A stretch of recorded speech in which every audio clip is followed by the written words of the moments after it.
WNYathletics.com would like to thank today's sponsors. Howard Hanna Real Estate Services. Ready to sell your home? Visit howardhanna.com today. Howard Hanna. Home happens here.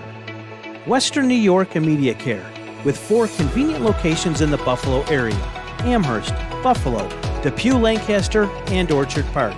Western New York Immediate Care is now offering telemedicine services to provide you care anytime, anywhere.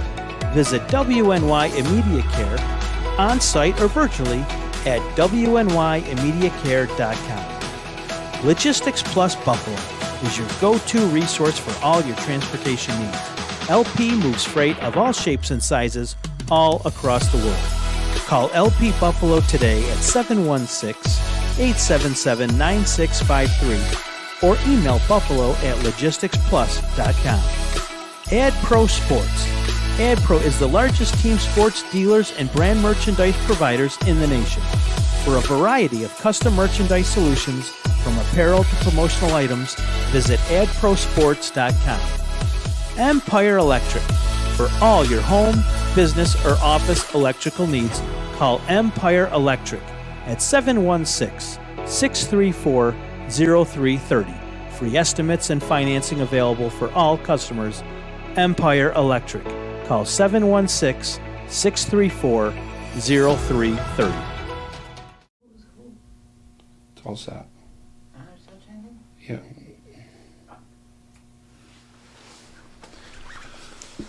Welcome, folks, to High School Sports Saturday. I'm Tom Prince. Yes, over to my left is not Frank Wolf or Francis Beck. I've got Clevis from the Buffalo News. Clevis, I want to say thank you so much for joining me today. Thank you for having me. I appreciate it a lot. No doubt another expert when it comes to high school sports. No, Clevis, you really have been. I mean, you've been everywhere. There's not too many people that can say, you know what, myself or Frank or is out there coverage, and you are one of them, you know. Yeah. Harry's the other one from the Buffalo News, right? Oh, reliable. There's not too many people out there that can say it, not just for one sport, but are out there for multiple sports, right? You've seen and covered some of the wrestling stuff, right? You've seen and covered track and field. You know, we've talked about some of these other sports that are going on right now that you have been there physically and really been able to talk about and do stories on. Yeah, I mean, I try my best. It's tough, but, you can only do so much, but I try to get out there and just be as omnipresent as possible, try to give the kids their just due. It's fun, but it's tough at the same time because you want to be at so many events at once and you just don't know what you can do.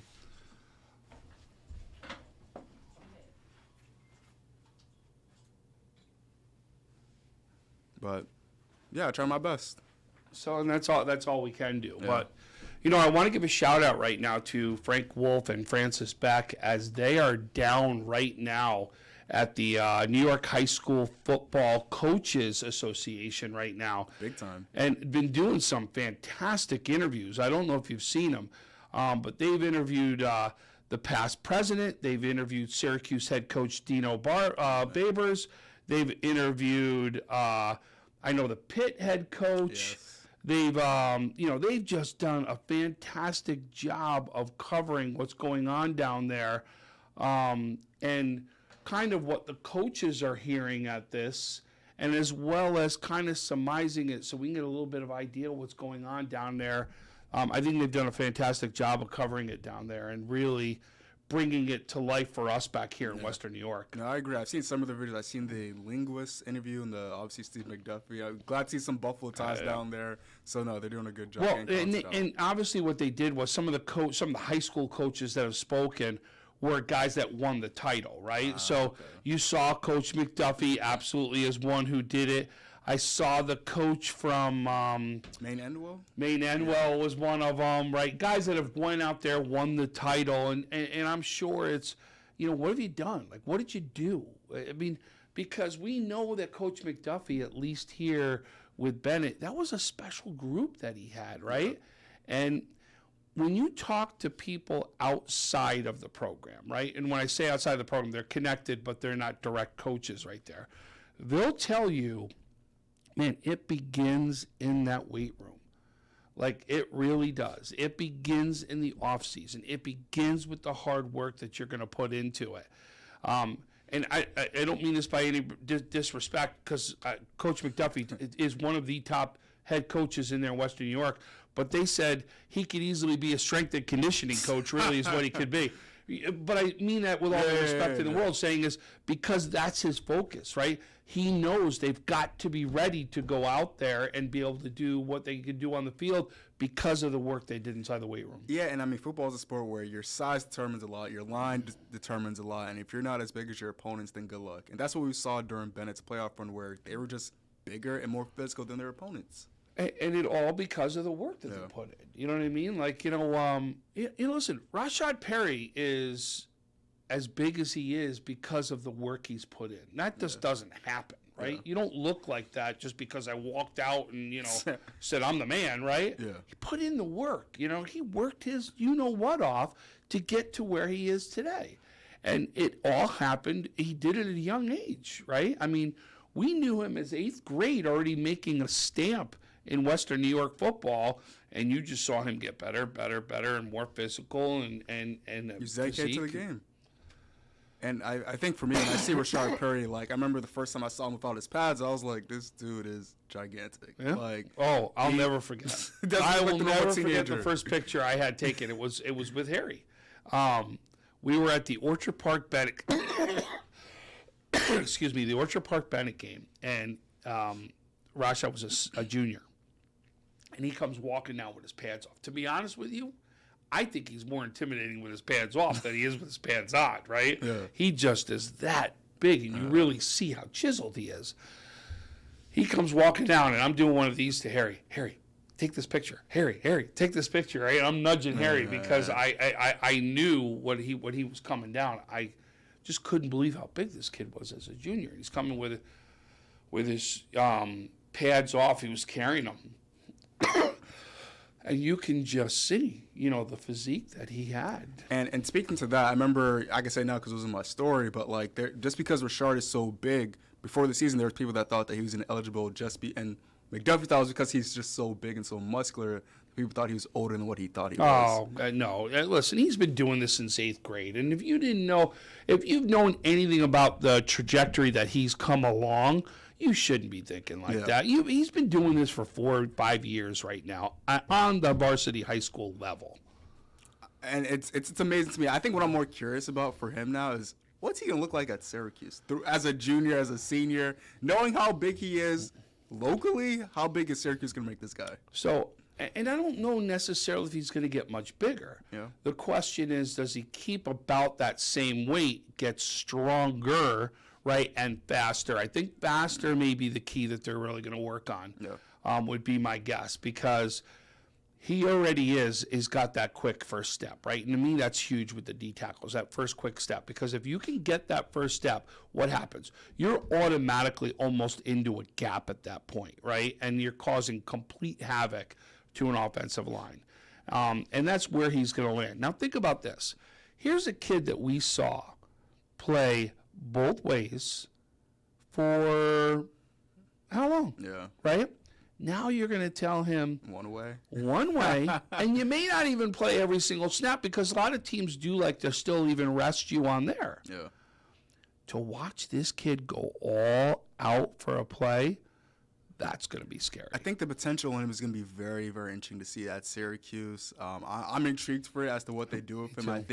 McDuffie thinks he could be a Sunday player. We'll see, but I think he has so much potential. Think about it. We may see 2 Western New York players side by side along that Division I line play. How great is that for high school football here in Western New York? I think it shows you that how far the sport has come locally. And for people, he's talking about Kevin Jobity of that went to Maryville last year. Yep. Yeah, I think it's amazing. I think there's a lot of guys in this area that are putting a stamp on that are doing very good locally. I mean, we had Kendall Donovan's going Division I that signed up from Williamsville North, I believe. Yep. So there's a lot of guys doing very great things. Theodore over at Sweet Home's going now Division I. Yep. We got some linemen that are going Division I. Miller. Yep. We've also got Division II players that are mixed in there. There's nothing wrong with that. I mean, that there's nothing wrong with Division III players, right? Or even the JUCO route. I don't care what it is. The fact of the amount of football players that are going to play at the next level, to me, has just been absolutely phenomenal to see what we've seen. And we got a lot more announcements still to come. Yeah. Some guys still are waiting to see how things shake out, even, right? I mean, you know, I know Ben Casella is a quarterback that's out there looking right now that we're going to hear some announcements about. Okay. You know, hey, even Luke right now. Luke has been doing the gamut between the 2s and the 3s, and you're going to hear an announcement from him. I like it. So, you know, a lot of things that I think we're still yet to see even shake out. Hey, Tommy Carlson, another one.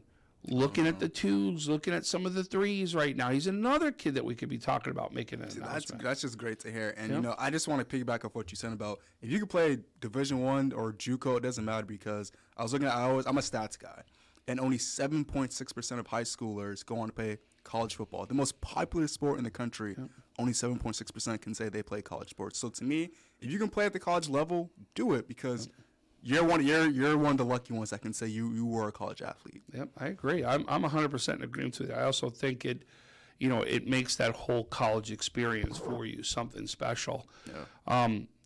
I heard the stat even today they were talking about from the college level to the pro level. You know what that percent was? What? 0.4. I guess that doesn't shock me. Oh, man. 0.4%, they said, of the college guys go on to play pro. Just the work you got to put in. It's what it is. It's work from day one. It's you know what it is, and folks, it's the work that nobody sees. No. Right? It's the work that you've got to put in on the weights. It's the in the track. You know what I mean? All those different things, but nobody's gonna ever see it. Maybe your coach will at times. Yeah. But guess what? Most aren't. Yeah. And if you're only working out with your coach, it's probably not enough. You gotta go the extra mile. It's not enough. I'll tell you a funny story. So I'll never forget my oldest Zachary, who graduated about 4 years ago, right? I was coaching a house baseball game with my assistant coach at the time. Zachary was 10 years old, I want to say. 10, maybe 11. I think it was 10 years old, though. 10 years old. And my assistant looks over and he goes, "Did you hire Zach a personal trainer yet?" Oh, man. And I looked at him. I started laughing. Wow. I'm like, "Are you kidding me? A personal trainer? What? Are you nuts?" That's where it starts. And, you know, now I still think 10's a little early. You know, I'm not going to lie to you, all right? But the concept of understanding that you need to make sure that, you know, you are putting in that time in the weight room and that you've got support in order to do that, there really is something to say about that. And I think it's all about having the advantage, right? Because you can't go into high school and not have a trainer yet. You have to start very early, as soon as possible. Like, you know, I see on when I go on Twitter, I always see Damari Clemens, and I think he just turned 15, and he's always in the weight room. And this is a guy that has offers from, I believe, Syracuse and UB. But it starts early. You have to start early, have that competitive advantage against people. And so another point you said, like, you have to dedicate yourself. I remember I was watching interviews of, I think it was Shaq and Shannon Sharp, talking about how they're lonely because they had to dedicate themselves to the gym, to their craft.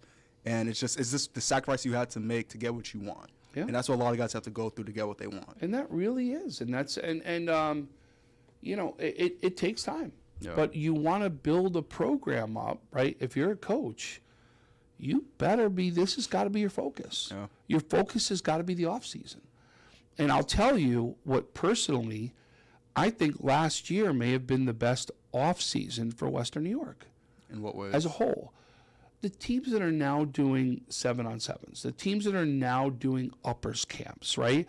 The teams that are now doing, you know, off-site, you know, workouts, Yeah. meaning like, you know, weightlifting and different things are doing it with a program, like an STA performance. You're seeing more and more than you ever have.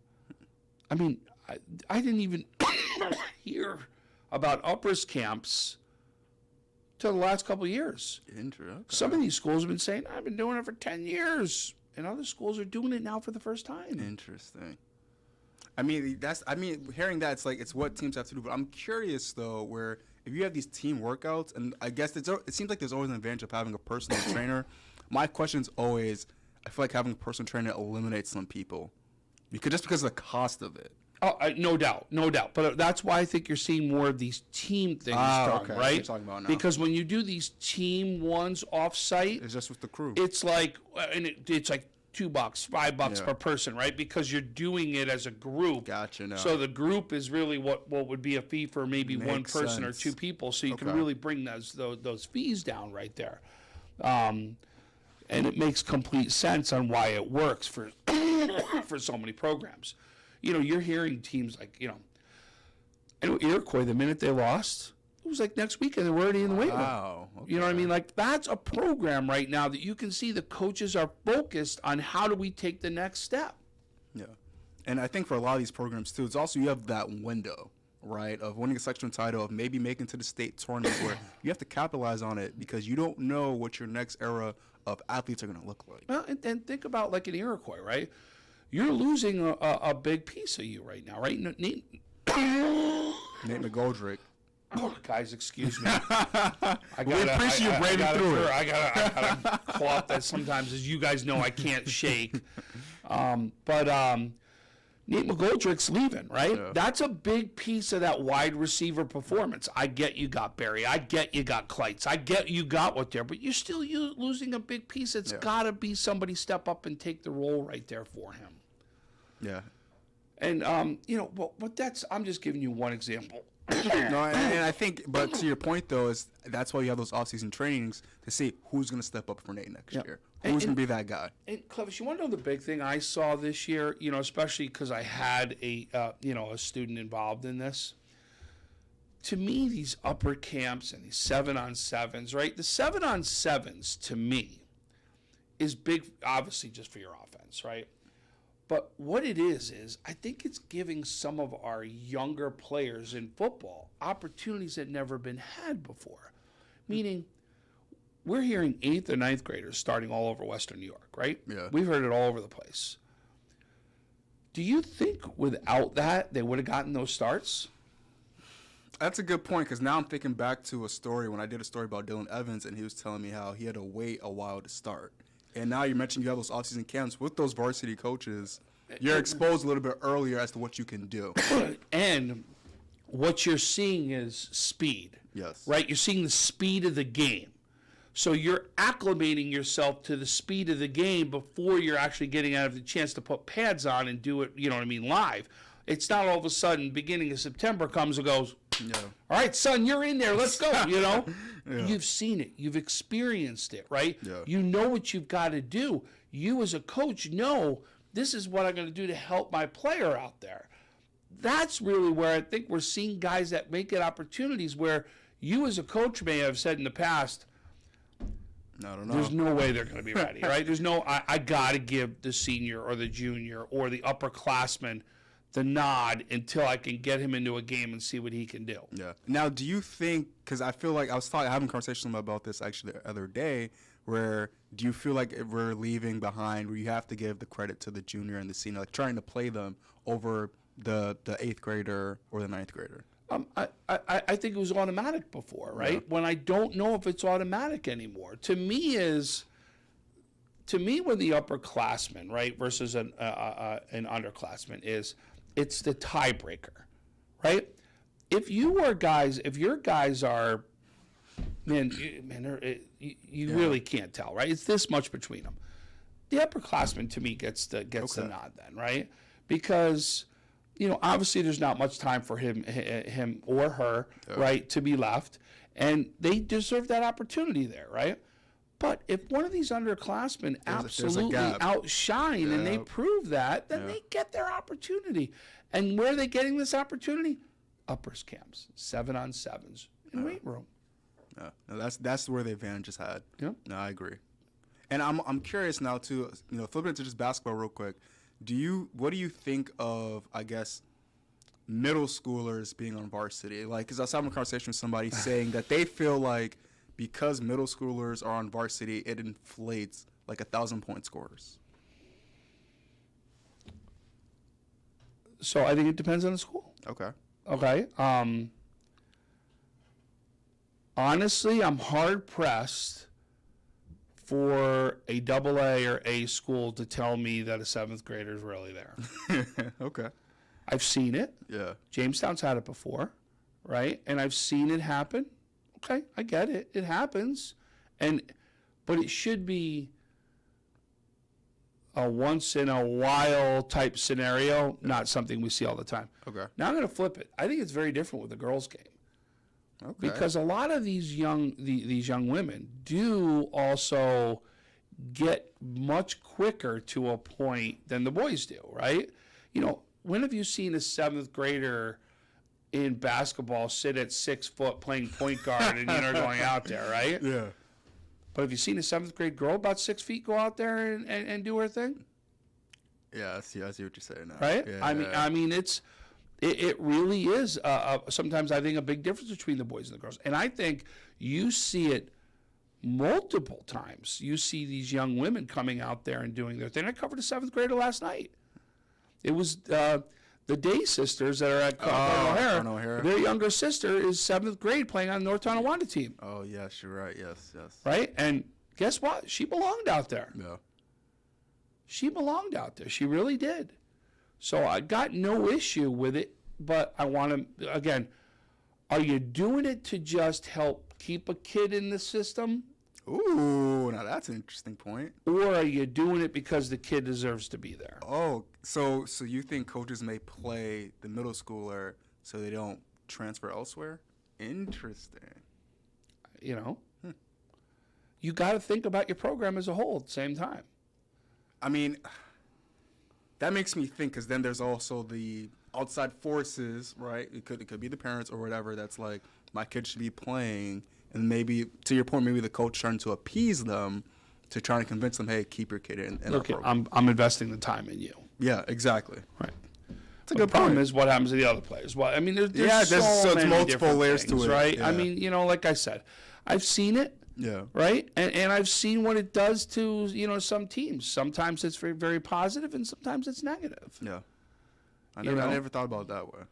But, it's very tough to really sit here and say, do I have the perfect answer? Yeah. I could give you pros and cons. It's multiple layers to it. Yeah, there's never a right or wrong answer to this stuff. That's why I said in the very beginning when you said to me, it depends. Yeah. I think it happens more at some of the smaller schools. I'm not saying it can't happen at a bigger school, because I've seen it happen at a bigger school and legitimately happen at a bigger school. Oh, wow. Look at even the Kleitz, brothers. Did they deserve to be there? Absolutely. Did you see the way they played? Yeah. I was watching Trey as an 8th grader sitting down at 3-point land and, making his impact already, in Oh, wow. in inside high school varsity programs. Yeah. Justice did it last year. Yeah. Right? He showed he was a leader out there on the court. So there's just some guys that literally just, like, you can tell, like, they belong, regardless of what year they are, they belong on the court. Yeah. Okay, that's very, and maybe some people you watch, you're like, what's going on here? I could see where that's going. And the beauty is, too, with AAU basketball is you see it all the time, right? That you're getting a chance to upgrade, right, and play against that upper talent constantly. Yeah. Like, that's where you really get a chance. That's the biggest difference. Like, if you look between football and basketball, there's no AAU football, right? Sometimes there's these, let's go out and play in these national things, but football's more about the camps. It really is, right? And there, you're competing without pads on, trying to get a certain number in your 40, right? A certain look, a certain weight, all those things come into play. Yeah. And speaking of AAU, I'm curious, is there like, and I'm thinking because from the girls' perspective, I feel like a lot of these girls play on teams in the city or in Philly. Sure. And I'm just curious, does Western New York have a problem of trying to keep the talent together? And as far as like putting together their own team, and I ask you because I think from basketball, and I'm thinking about softball. I don't know. I'm just softball. We got girls playing on Tennessee, New Jersey, all over the place, right? The problem is you're trying to get recognized on a national, platform. It's all about the scholarship. And and the problem is that some of these teams on a national level are already proven. Yeah. I know every time I go watch the so-and-so team play, I'm looking at a team that's going to have 4 Division I players on it every single time. Yeah. So where am I going to go? Am I going to spend my time with you or go to try to find a diamond in the rough somewhere? Yeah, no, that's why I'm just curious. Like, where do the program, like, how could Western New York keep that talent? If it's even, or maybe it's just too late. It could be as simple as it's too late. I don't know if it's ever too late, right? Yeah. But you've got to find that coach who really wants to coach and be able to build that up, Yeah. right? And there aren't many of them out there that want to coach that doesn't have a tie to something, right? In other words, we know Coach Bradshaw is gonna talk to us, and I am not saying Coach Bradshaw does this. I'm just trying to give As an an example. example, Yeah, right? yeah, yeah. So let's just say Coach Bradshaw goes, I want to commit and be able to do that, right, from an AAU program. I want to help. He's had some of the best kids here in Western New York, right? Yeah. Roddy Gale he's had, right? He's had Jalen Duff, both kids that have coached under him, Ja'Kai Rainey. I mean, we've talked about some of these great players that he's had. Yeah. Wow, imagine if he got, Ja'Kai right now, Shane Ciccone, right? We'll go up and down. Lewis Brown, yeah. Yeah, it doesn't matter. We can go up and down the James Robinson at Niagara Falls, the whole thing. But the problem is there's always going to be those high school coaches that say, no, you're not going to play for him Yeah. because he runs a Monsignor Martin team. How strong is that fear that public schools have in your eyes of Monsignor Martin schools? It depends on the school. You know what I mean? And the problem is that they're always going to go to 1 or 2 bad scenarios that happened. Yeah. That would have maybe happened no matter what the scenario is, but it's still different. But don't think it doesn't happen inside the high schools either, right? I mean, how many times do we see a kid transfer within schools? Within Sweet Home to Bennett, right? Or and I'm just not saying there's anything bad to this, right? Or Hamburg to Orchard Park, right? Or Vernonia to Southwestern, right? I mean, it doesn't matter. It's all over the place. Yeah. We see that too. Yeah. Right, wrong, or indifferent. I don't care what it is. But the problem is that when it's somebody who's at this high school level, right, will everybody buy in so that you're going to go play for this one team? Yeah, I mean, I ask it too because I remember last year I was talking to someone during softball season. They told me, like, I feel like we had, I want to say almost 10 girls go Division I in softball last year. I think we had more than that. More than that. Yeah. I say it because I remember there was a few parents who tell me, like, there was a bunch of these D1 girls. Every weekend they would practice together. Yeah. That alone could have been like an AAU team. But for some reason, there's just not that present in Western New York. But yeah, they will tell me like these girls practice every week. I think one of the girls was that went to Florida State. Maddie Balk. Maddie, and then I believe one of the girls was Nick. Well, there's a girl at Purdue now. Her name Julianne Verney. Yes. Yep. So yeah, they all would just work out together every week, and it's like you have all these Division I girls, but their AAU teams are somewhere in different states. Yeah, Maddie played for a team in Tennessee. Yeah, like Yeah. I mean, and I get it. They're all over. I'm in agreement with you. But, again, Yeah. just boils. And then remember, too, you're also talking about positional things, right? Yeah. Those 10 girls, a lot of them were pitchers. No. So you didn't have maybe the support cast that you needed for certain areas, yeah. right? Yeah, that's a good point. Like, where's your best chance to play playing time? Yeah, think about it. We had an Orchard Park pitcher that went to Cornell. You're talking about Maddie, pitcher, went to Florida State. Juliana, pitcher, went to Purdue, right? We had an outfielder go to Houston, right? But we didn't really have all the positional players necessarily to make up a team. And that's a good point. So sometimes that's it. Remember, I am just going to pitch for so and so, and I leave. Yeah. Or I'm there for the weekend, right? Now, they're very different with the girls than it is with the boys, because the boys are going to go pitch one game, and that's it. Oh. Girls can pitch the whole weekend.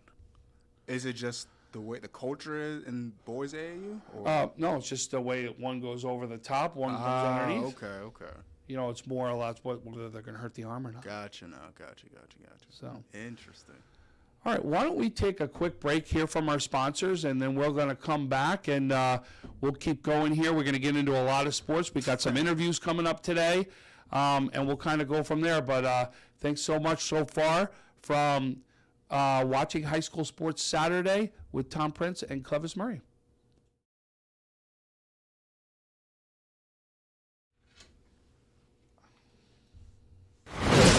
Western New York Immediate Care's new locations are now open. Whether you've suffered a minor injury or just aren't feeling well, Western New York Immediate Care provides safe, quick, high-quality care at an affordable cost. Our clinicians are trained to diagnose and treat non-life-threatening injuries and illnesses and are equipped with on-site x-ray and labs to help you feel better, faster. With 4 convenient locations open 7 days a week, Western New York Immediate Care is here to help when and where you need us. Visit us online to learn more. When it's time to sell your home, start with a visit to howardhanna.com, ranked the #1 real estate site for sellers. A few clicks will show you the sales price you can expect for your home. We can get you the most money in the quickest amount of time because we know where the local buyers are and how to reach them. So if it's time to sell your home, visit howardhanna.com today, and we'll match you with a local Howard Hanna agent to sell your home fast.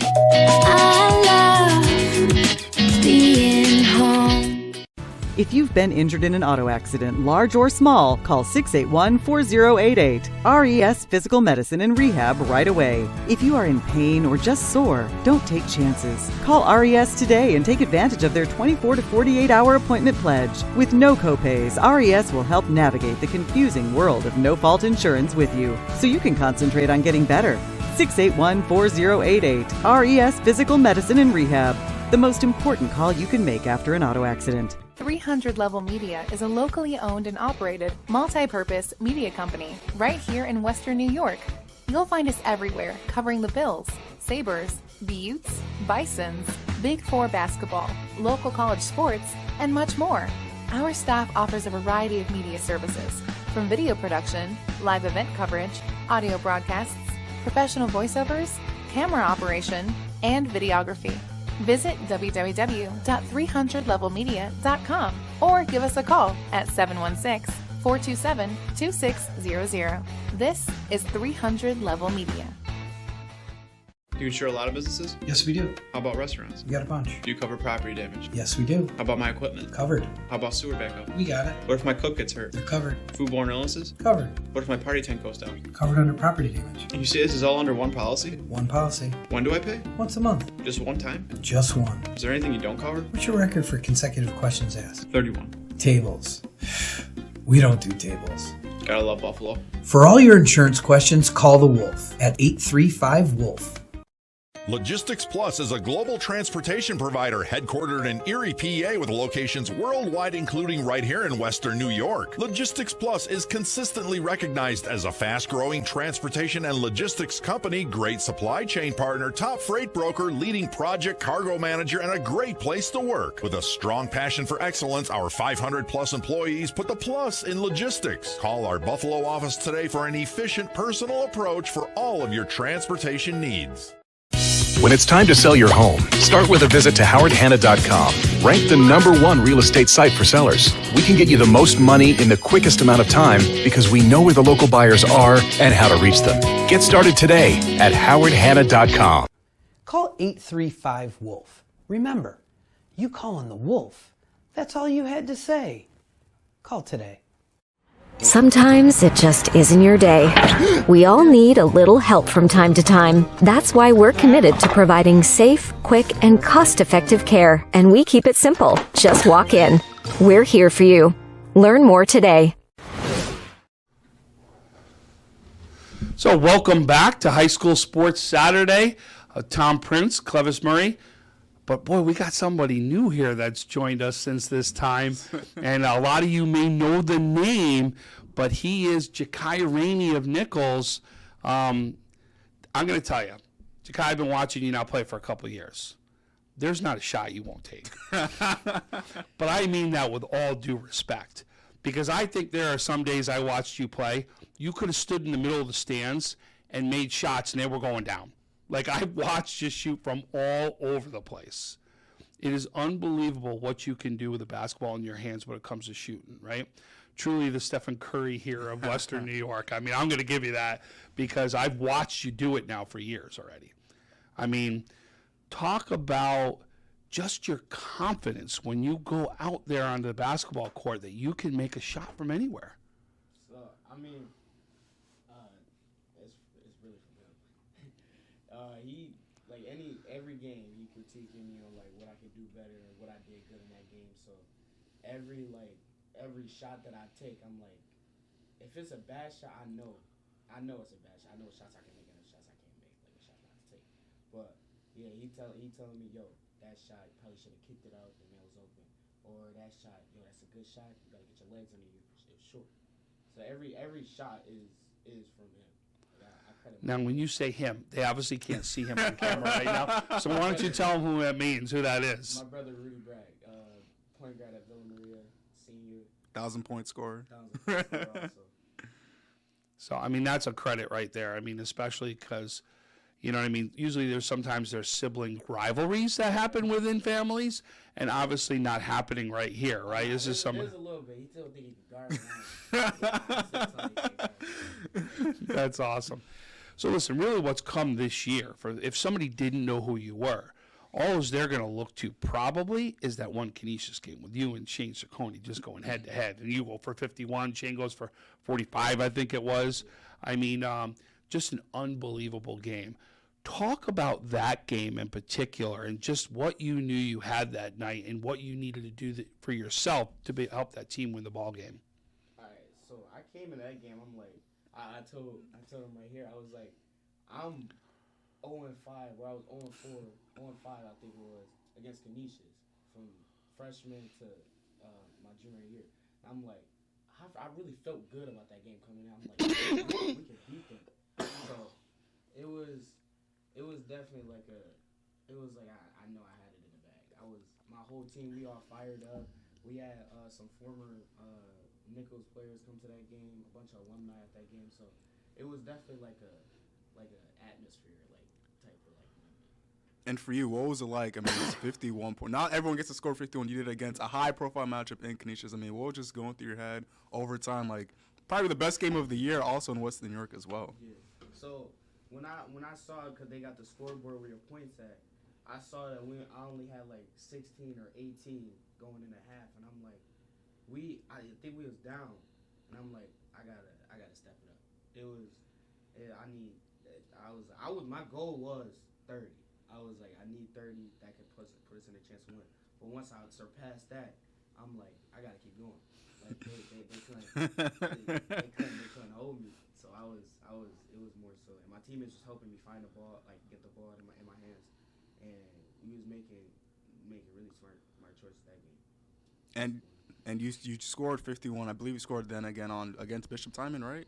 So what was that like? Also, I know me and you talked about it. Just the Timon crowd and Canisius crowd are two different things. Yeah. But what was that like doing it in back-to-back games for yourself as you reflect on it? It was that going into that game. It was 16-18 at the half too, and I'm like, I can get more. And it was like, but it really put a boost in my head because their sophomore Nakai Harris, he was coming down the stairs. He was like, "This is Nichols? Like Nichols who?" Like he was like talking smack. So I'm like. That got us fired up in the locker room. I mean, we all had like this like rage in our eyes, like they not gonna come in here and do this to us. And then our point guard Trey Pawford that got Booker 10, he sat me, Channing, and Parker down. He said, "Y'all know what y'all can do." Basically, it was just like it was a great motivational speech. Like that kid, he's so passionate about the game. But yeah, and then he pulled me. He was like, "What do you want to be when you grow up?" I mean, he said, "What do you want to be after everybody leave this game? Great or good?" And I was just like, "Great." Like I know what I can do. So I was just like, I needed. It was go time basically. And I didn't do it right away. Jack Green, he got it fired up. He hit 2 big threes and then he hit a pull-up jumper. He had a first 8, and I was like, okay, we got that. And for you, I was curious about, I mean, your journey to this point. I remember, when we did the story about you mentioned how, I think it was Coach Bradshaw that asked you what kind of player do you want to be, a 3-level scorer, just a shooter. So can you just tell the audience about that story and also what's still in your room to this day? That was, I'm not even gonna lie, I was going home that day, I'm like, dang, know you didn't just tell me that. Like, but then I had to take a self-reflection. I'm like, you're right. Because at first, my freshman year, I played 2 games of JV. I got moved up, and I was just labeled as a shooter. Like, that's all I had.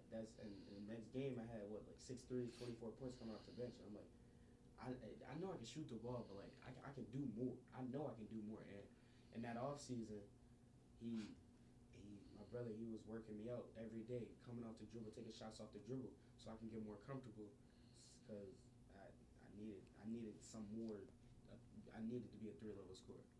There's no doubt in my mind that I can do that. And as for what's in your room, what's still in your room to this day that you told me that reminds you every day of what you can be? He told me, his words was, do you want to be a shooter or a 3-level scorer? And that was it.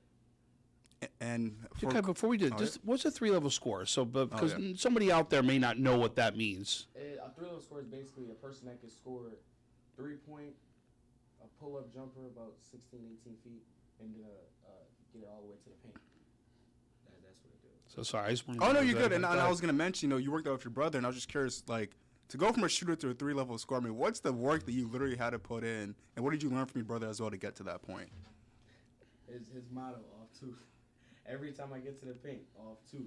I don't really do it a lot because I feel like I'm quick enough to get it up there, so I don't really do it a lot. But his motto is everything off 2. Once you get down there, because there's bigs at the next level that's like 6'8". That's gonna send my stuff back to the stands. But I gotta switch it up there. And then that same week, you also had your first dunk. Yeah. So just walk us through that, and also your brother was there live to see it, so just his reaction as well to it. So that was before the game, we was working on the bag gym. They got a bag gym, so me and my little brother Shadow Rainey, JV point guard at Cheektowaga. We was both working on pull-up jumpers, working on spin moves, jump shots, getting my shot warm. And going into that game, before the game, I'm like, I walk over to him, I'm like, yo, man, I was just playing. I was like, yo, I'm about to get a bang out. I dunk it in the back gym, and I'm like, yo, I feel great. I was like, I'm about to get a bang out there. He was like, all right, so we in the layup lines before the refs come out. I'm dunking. I feel like really good. I'm dunking everything. And then, so off that, I see Channing start pressing. Channing Francis, number 2. He start pressing. So I'm like, all right, I take my man away. And then he get the tip. I run behind him. I grab it. I look back twice, check back. I dunked it. And that was the same dunk that I did. I actually got that on video. That was the same dunk I did my first time ever. Oh, okay. On that same exact rim, the same exact way. So wow. It was like a full circle type of moment. Have you dunked since, or is that still the only one? In game? Yeah. Nah. We need another one. Maybe today. Maybe today. Okay. So let's talk about the scoring here. You said you're now trying to be a 3-point scorer, right? But I truly believe parts of your game will help other parts of your game. So in other words, when you get up there, is it important that you hit that 3 early because it's going to open up the inside game for you? Or flip side, do you feel you've got to drive to that hole so that you can get a little bit of space right there to shoot those threes? I'm usually starting out the game. I usually find myself starting out the game by driving first, because I worked on my speed in the summer, so that's my speed with the ball. I'm blowing past that defender, and I'm either getting a layup, kicking it out, or getting that jump. Right, and then don't you feel then the defender will give you a step once they see that, and that's going to open up 3-point land? Yeah, because I feel like I got a quick first step, so if I hit him with a jab step, he moved. I got a quick enough trigger to get that off. Yeah, and that's why I said that's why when you hear the 3-point level, I think, boy, what part of the game are they really trying to help elevate even more, right? Yeah. Because once you can do that, it really is, you become a very tough guard, period, because you don't know what you're going to do as far as from a standpoint of, is he going to shoot the 3? Is he going to drive? Is he going to kick it out? Is he going to hit that mid-level? Yeah. But to me, especially when you see there are so many teams that play zone here, if you can penetrate and drive into that paint, you really are creating complete havoc for the other team that's on defense. What are the 2 ways to do it? Get into the paint, right? Let them collapse so you can do the kickouts, or shoot over the top of the 3s. You're capable of doing both. So, right? So that's the reason why it's so important that, that you and your brother have been working on what you do. So listen, Nichols is, to me, a very storied school when you look at it, right? I love walking into there. And Clevis, I don't know if you've really got a chance to walk in there and just look at the names that are up there for the 1,000-point scores that they got up on the wall, right? Like there's some big names up there, right? When you look at it, talk what it's like when you first walked in there and looked up there and said, "Wow, I'm gonna have my name with those names that are up there right now." Yeah. So I think it was one of my my freshman first home games. My dad, as soon as he walked in, he looks at the board. He was like, "I need you up there." That was the first thing. He was like, "I need you up there." I was like, "I'm gonna get it done." And that was for me to be probably put up there. I feel like that's a big accomplishment in my life because I'm up there with Christian Laettner, Jim Perry. He's a big sponsor for our team too. But yeah, for names like that, I feel really good about myself. That's awesome. Now, I believe also Nichols is a home court advantage, right? Just because you don't have a lot of stands in there. It's not like you're going really high and there are empty spots. Like when you have a game, it's rocking in that gym. Yeah, I like how tight it is. Everybody complain about our stands, but I like how tight and small it is. So you got people standing under the hoops and stuff like that. I like that. It's similar to, I think St. Joe's has got that same type feel to it.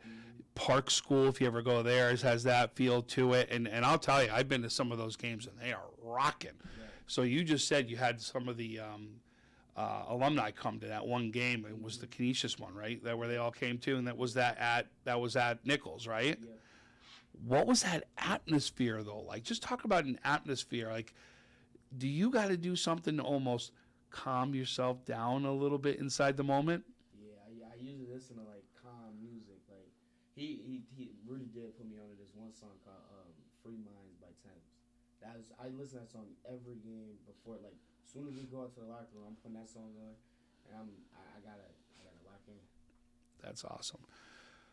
What do you feel? So obviously you're already starting to look at the next level, right? And schools are coming to talk to you, right? Whether it's from a Division I all the way down to a JUCO school, right, or whatever it is. What do you think you've got to do to your game to help get you to the next level?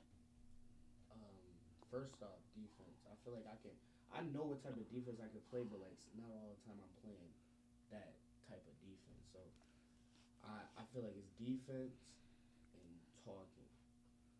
He Rudy tells me every day, you got to start talking more. You got to talk more. You got to talk more. And I'm like, all right, I'm gonna talk more. But not every time I'm doing that. But I feel like if I talk more and I play that type of defense with that intensity, I can pick up some big offers. Now, when you say talk more, explain that a little bit. So if I'm here as someone who doesn't know what that means, what do you mean by talk more on the floor? On defense, you gotta talk. You gotta tell somebody come back door. You gotta tell somebody, oh, he's setting a screen on your man. Yo, get over the screen. You gotta open your mouth. And I don't really. When I'm on the court, it's just me and the ball. I only listen to him. I only listen to Rudy, and I don't listen to nobody else. I listen to my coach too, but I don't listen to nobody else in the stands. No trash talk. I don't listen to none of that. So I don't know. It's basically that. I just calm myself down before the game. That's how I'm able to play. How I'm able to play. That's awesome. And I was curious too. You mentioned defense. Do you feel like maybe because you carry the offensive load so much that maybe you get tired to play the second half, or do you think it's something else besides that? Nah, I think it's. I usually catch myself slacking on defense sometimes because I'm like, I gotta make plays for my team. I gotta score the ball. I gotta score the ball. So yeah, it is more. It's more to it. I was also curious too. Parker Ray, I think he had 48 points the other day. So just how would you describe this the season he's been having? Also, what's the addition of Channing Francis been like for you guys this year? That was a great pickup. We couldn't have got any a better pickup than Channing Francis. I love that dude to death. He's one of those dudes that don't care about scoring. He only care about winning. You tell him go guard the best player, he's saying all right. He's not saying oh no I can't guard him. He's saying all right. He's gonna do his best to guard that player. And for Parker Ray, just describe what he's been like this year. I think this year cycling and scored almost 20 a game. Mm-hmm. He's a unit down there. I don't know anybody in the Monster Martin that can guard him. I mean, Shane put up a good fight, but Parker is he's a unit. Yeah, remember Parker's gone through some injuries. Is really what he's gone through. But as his freshman year when he was at Orchard Park, was scoring 30-point games as a freshman in Orchard Park. Wow. So, I mean, it's not like he is not, you know, somebody who's shown that he's capable of doing some big things here in Western New York basketball. We got to get him the ball more. And more so on the three-pointer, because he can shoot it. That's all he was at Orchard Park. He was just a shooter, but he could shoot the heck out the ball. And now you guys have a big game today against Randolph. I'm just curious, you know, what do you know about that team, and if so, how do you kind of preview that matchup against them? I heard it in school, like, because our girls played them, but I don't know anybody that plays. And my brother was telling me in the car, he was saying they got this one kid. His brother goes to Damon. I think his name like Tyler Hind or something. I really don't know who it is, but I'm guarding him, and I'm like. Listen, this Hind family is a basketball family, right? So they have been known in the basketball circles for a while. He's legit, right? He can play some ball. There's no doubt about it, right? It should be a fun matchup to see you guys go head-to-head with each other. And that's, I think, one of the things is Chad put a lot of these matchups together, right? Very interesting matchups that we would never see normally. Like you just said, I didn't even know anything about Randolph until we had a chance to do this today. But as a small school, they're known as a very good basketball school from a small school perspective. So it should be a fun one for you. It really should. So you got the gauntlet coming up, right? We're not far from playoff time, right? And that's when, boy, forget it, all guns are blazing. And to me, this may be the most wide open year. I totally agree with you. So what will it take? What does Nichols have to do to advance in the Monsignor Martin playoffs? It's like a routine thing. We gotta limit the scoring off of the opponent's team. Like I noticed that we've been letting about 80 points per game in a high school game. That's like crazy to me, because my brother they limit their teams to like 65, like the 70 area, and I'm like, that's college, that's D2. That's like different brand of basketball. He told me he was a run. We had a run and gun style. Like they score, we score. They score 3 possessions, we don't score. Like it's like, but we gotta limit teams to about in between like 60 to 65, 70 points. I feel like we got a great chance to win. And what's your confidence in this team? You guys beat Canisius. You guys are very competitive against Bishop Timon. Both teams are, I believe, 2-1 in their rankings. Mm-hmm. Just what's your confidence like in this team, just to possibly win a championship this year? I really think we can do it. Like if we really knock down team scoring and we like up it a little bit, like if we play how we played against Timon the other night, I feel like we can win it, like 100%. We just gotta like knock it up about 3 notches, and then we got it. And I'm also curious too. You guys seem like a very competitive team. Mm-hmm. Just what are those practices like as you guys try to get better and take that next step? Very intense. Like it's very intense. Like we might play around a lot, but like it is very intense. Like I love playing with these guys. And how would you kind of describe to just the viewers at home what Coach Bradshaw is like as he tries to get the best out of you guys? He's very he's a lunatic. He's very like he's smart. He knows basketball, and he's very passionate about it. Like he went through some health problems last year, so that took him out for about 10 games. But he came back like more like ready more than ever. Like he excited. Like I'm like, Bradshaw, you got. So you got to cool down a little bit. He don't care. He's ready to go back in the hospital after a game. Like he loves the sport of basketball. And what's that like, having a coach that is ready to literally, I guess, put his life on the line, knowing that he wants the best out of you guys? It's very like, I feel like appreciative. I respect that man with everything in my body. Like there's nothing in my doubt that I know like he won't go the extra mile to get us. Like he got us text before because he felt like we should have been fouled. Like it's that he puts everything on the line every game. He's passionate. He's a great coach. He's that for a reason, right?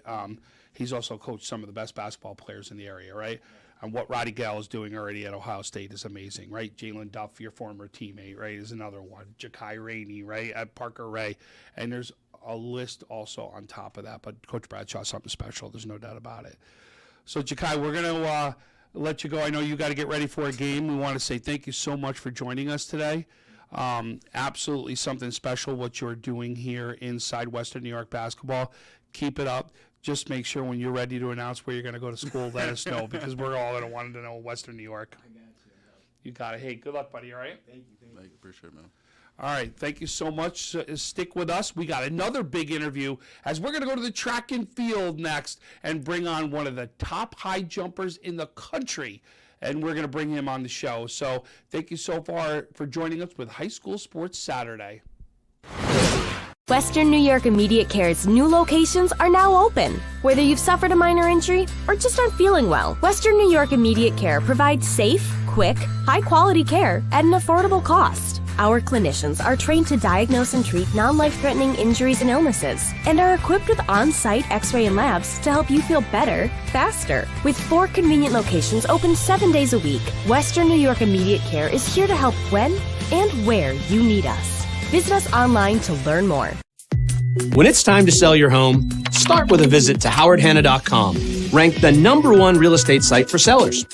A few clicks will show you the sales price you can expect for your home. We can get you the most money in the quickest amount of time because we know where the local buyers are and how to reach them. So if it's time to sell your home, visit howardhanna.com today, and we'll match you with a local Howard Hanna agent to sell your home fast.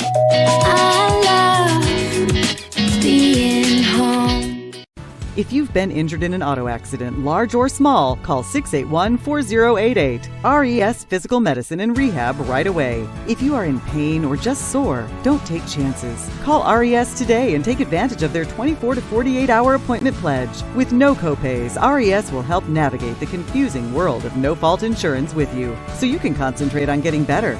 681-4088. RES Physical Medicine and Rehab. The most important call you can make after an auto accident. 300 Level Media is a locally owned and operated multi-purpose media company right here in Western New York. You'll find us everywhere covering the Bills, Sabres, Buttes, Bisons, Big Four basketball, local college sports, and much more. Our staff offers a variety of media services, from video production, live event coverage, audio broadcasts, professional voiceovers, camera operation, and videography. Visit www.300levelmedia.com or give us a call at 716-427-2600. This is 300 Level Media. Do you insure a lot of businesses? Yes, we do. How about restaurants? We got a bunch. Do you cover property damage? Yes, we do. How about my equipment? Covered. How about sewer backup? We got it. What if my cook gets hurt? They're covered. Foodborne illnesses? Covered. What if my party tent goes down? Covered under property damage. And you say this is all under one policy? One policy. When do I pay? Once a month. Just one time? Just one. Is there anything you don't cover? What's your record for consecutive questions asked? 31. Tables. We don't do tables. Gotta love Buffalo. For all your insurance questions, call the Wolf at 835-WOLF. Logistics Plus is a global transportation provider headquartered in Erie, PA, with locations worldwide, including right here in Western New York. Logistics Plus is consistently recognized as a fast-growing transportation and logistics company, great supply chain partner, top freight broker, leading project cargo manager, and a great place to work. With a strong passion for excellence, our 500-plus employees put the plus in logistics. Call our Buffalo office today for an efficient, personal approach for all of your transportation needs. When it's time to sell your home, start with a visit to howardhanna.com. Ranked the #1 real estate site for sellers. We can get you the most money in the quickest amount of time because we know where the local buyers are and how to reach them. Get started today at howardhanna.com. Call 835-WOLF. Remember, you calling the Wolf. That's all you had to say. Call today. Sometimes it just isn't your day. We all need a little help from time to time. That's why we're committed to providing safe, quick, and cost-effective care. And we keep it simple. Just walk in. We're here for you. Learn more today.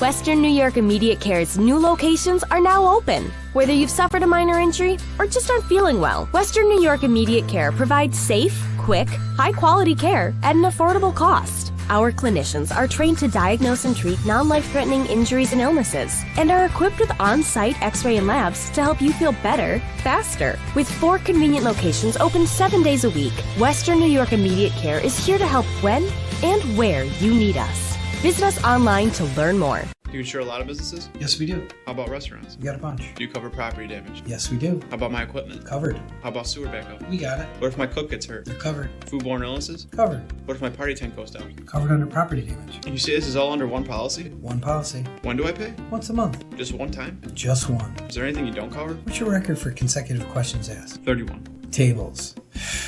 We don't do tables. Gotta love Buffalo. For all your insurance questions, call the Wolf at 835-WOLF. Logistics Plus is a global transportation provider headquartered in Erie, PA, with locations worldwide, including right here in Western New York. Logistics Plus is consistently recognized as a fast-growing transportation and logistics company, great supply chain partner, top freight broker, leading project cargo manager, and a great place to work. With a strong passion for excellence, our 500-plus employees put the plus in logistics. Call our Buffalo office today for an efficient, personal approach for all of your transportation needs.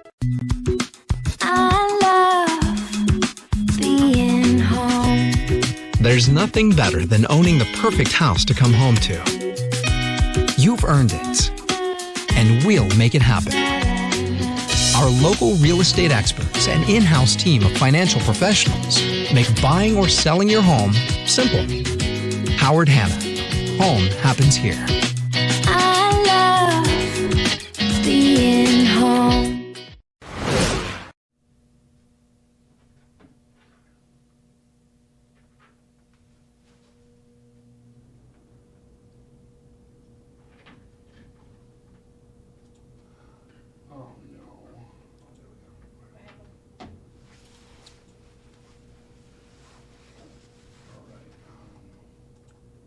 Hey, can you hear me? It's not up there. Hold on now. All right, hold on one sec.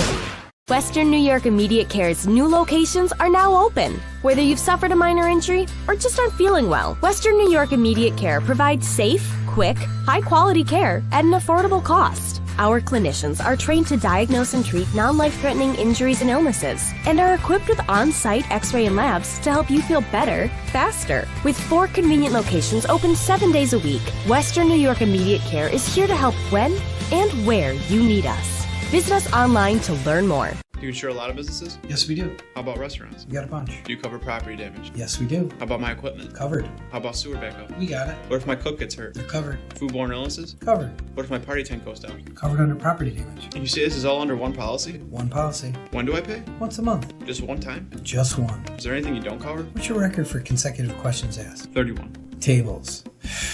We don't do tables. Gotta love Buffalo. For all your insurance questions, call the Wolf at 835-WOLF. Logistics Plus is a global transportation provider headquartered in Erie, PA, with locations worldwide, including right here in Western New York. Logistics Plus is consistently recognized as a fast-growing transportation and logistics company, great supply chain partner, top freight broker, leading project cargo manager, and a great place to work. With a strong passion for excellence, our 500-plus employees put the plus in logistics. Call our Buffalo office today for an efficient, personal approach for all of your transportation needs. I love being home. There's nothing better than owning the perfect house to come home to. You've earned it, and we'll make it happen. Our local real estate experts and in-house team of financial professionals make buying or selling your home simple. Howard Hanna. Home happens here. I love being home. Welcome back to High School Sports Saturday as we bring on our next guest. What a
when you like jump, like the heel of your foot like has to like have support. So if you don't have that support, then like you can get like seriously injured. So on my third jump, since I didn't have like I just like they have like support at the bottom. I didn't have like support because I was using sprinter spikes. So then I like fully slid. Like I just slid. Wow. And you mentioned how it takes a wear and tear in your body. That you're taking ice baths. You're a sophomore in high school taking ice baths. I mean, how often are you taking these baths? I mean, this is crazy to hear. Maybe like I would say like as soon as so after like maybe like 2 days before the meet, I take 2 ice baths. Wow. So maybe like three times a week. I don't like it, but I just like I mean it can't get worse. So this is what it is. Do you think some of the surfaces actually that applies to? Because you'll jump at Buff State, which will be on a harder floor than you will when you go down to Houghton, obviously. So do you believe that the actual surfaces have a play in that?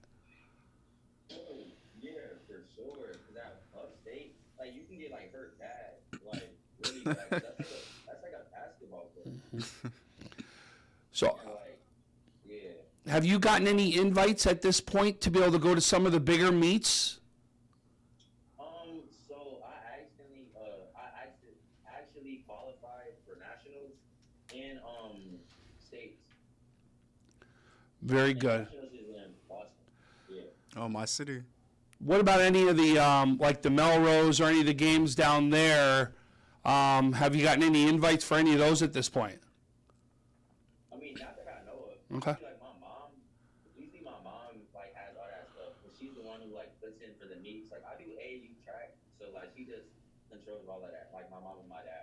That's awesome. Now let's talk about, I mean, obviously the 200 and the 400 got you here, right? Give us your times for the 400 and the 200. So for the 200, so I started off in freshman year running I came in freshman year running a 24.9, but then I cut it down as I moved. So freshman summer, I hit a 23.6. And then for the 400, my time, so I came in the 400 running a 55.2 my 8th grade year, and then it actually broke the record for 8th grade. So like 8th grade. But I came in like in freshman summer, I actually PR'd, and I ran a 52.7. Wow. So 52.7 was your time for a freshman, correct? Yeah. So what's the goal this season? I think I could get down to a 49. I mean, that's the goal, just getting like clearing 50. Now, how did you all of a sudden go then? Here's a 200, 400 meter runner, right? You're obviously doing some spectacular things as a youth, right? 8th, 9th grader. And then go, oh, by the way, we're going to try high jump. You had to have been screwing around over at the pitch. You had to have been doing something where somebody realized we got to get this guy at the high jump pit. It's actually like a funny story. So my mom and my dad, they were debating. So like I could dunk. I've always been able to like dunk since like freshman year. So my mom was like you should do high jump. Like to make you more versatile, you should like do high jump so you can have like more stuff in your bag. Because that's what colleges see. Like if you can do like multiple stuff. So I wasn't really going for it at first. But then even my dad wasn't going for it. They were like, it doesn't work like that. Like nobody believed in my mom. Like she was just like the only one to their point. And then so my dad came in my room like the day before I started high jump. My dad came in my room. He was like, you know what? He said, just do high jump. He said, you just want to see how it goes because your mom thinks this whole thing can work. So I was like, all right. I mean, I didn't really do it. I was like debating, but then like I didn't have a choice. So then I just came in the next day, talked to my coach, and he said, yeah, cool. And we just got jumping. That's awesome. That's a great story. And I remember when me and you were talking, you mentioned how like you love basketball. Basketball is your sport. You consider yourself a hooper. So how tough was that to put the ball down to start high jumping? Oh my gosh! So, like for like weeks, I was like regretting it so much. But until I jumped like that 6'5", that's when I was like, hold up, like this might be onto something. But like I was always saying, like I saw my trainer at my basketball trainer. I saw him at like my sister's game, And like I came, slapped him up, and I was like, dang, I should have done basketball this year. I was beating myself up about it, but then I was like, nah. Like after I jumped at 6'5" and jumped to 6'8", I was like, this is the best like decision ever. And you mentioned, I ever made. and yeah, you mentioned it was the best decision you ever made. And like, what's it like knowing that you are literally one of the best in the country? It's not really. I mean, you would be surprised, but like I just try to stay humble about it, because it's not really like I look at it as like I can be better, and I know I can be better. And there's like multiple kids like in my spot doing my thing. Well, not multiple kids. Like there's kids older than me and stuff, so I just know like anything can happen. So I just try to just like continue working. And I remember when we did talk. Was it you did junior nationals? Is that what you used to do as a youth? Is that it? Yeah. So what was that whole experience like for you? And how did that kind of prep you for what you do now? So it started off like when I was 8 years old. I did the mile. I was a mile runner. I hate to admit it. I was like an 800-mile runner, and then like I was good at it. It's crazy.